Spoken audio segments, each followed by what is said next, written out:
कि बैठी चार पाई रे गोरिया, अरे गावतारी गाना हो जा बाना आइल बा, तो होई जा बाना आइल बा, तो चूल्हा फूके मार दाना हो जा बाना आइल बा, हो जा बाना आइल बा, चूल्हा फूके मार दाना हो जा बाना आइल बा, हो जा बाना आइल बा। बूरबक मरा दावा से खाना बनवावेली, खाना बनवावेली, खाना बनवावेली, खाना बनवावेली, खाना बनवावेली।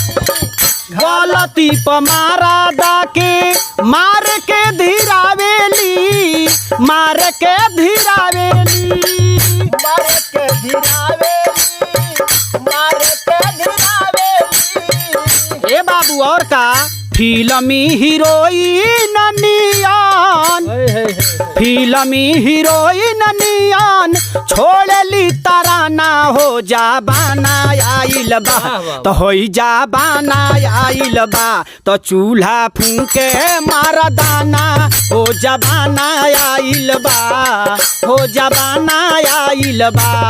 चूल्हा फूके मार दाना हो जा बाना आइल बा, हो जा बाना आइल बा। जुग जमाना बदल गईल आ रउआ सबन देखतन जा भोजपुरिया माटी के लाल न्यूज चैनल, आ हम हई गायक कलाकार ब्रिजेश हलचल। रउआ सबन के श्रोता समाज के जगह दुलार प्यार मिलता, एकरा से अधिक दुलार प्यार दी ए लड़का के आगे बढ़ावे के कार्य करी।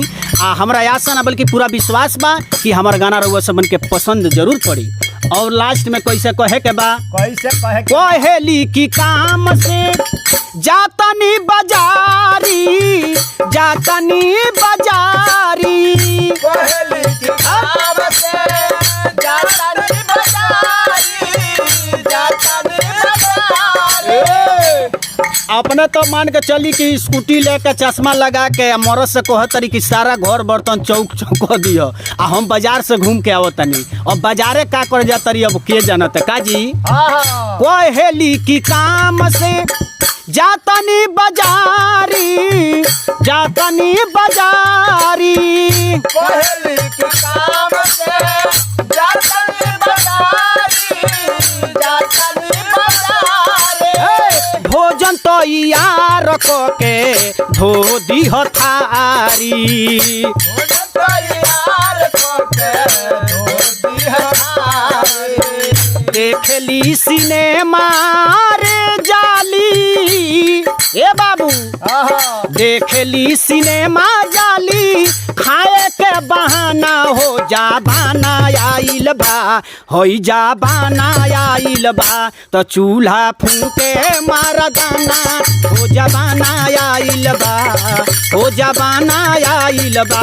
चूल्हा फूके मार दाना हो जा बाना आइल बा, हो जा बाना आइल बा।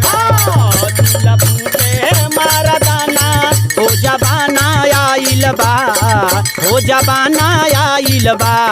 चूल्हा फूके मार दाना हो जा बाना आइल बा, हो जा बाना आइल बा।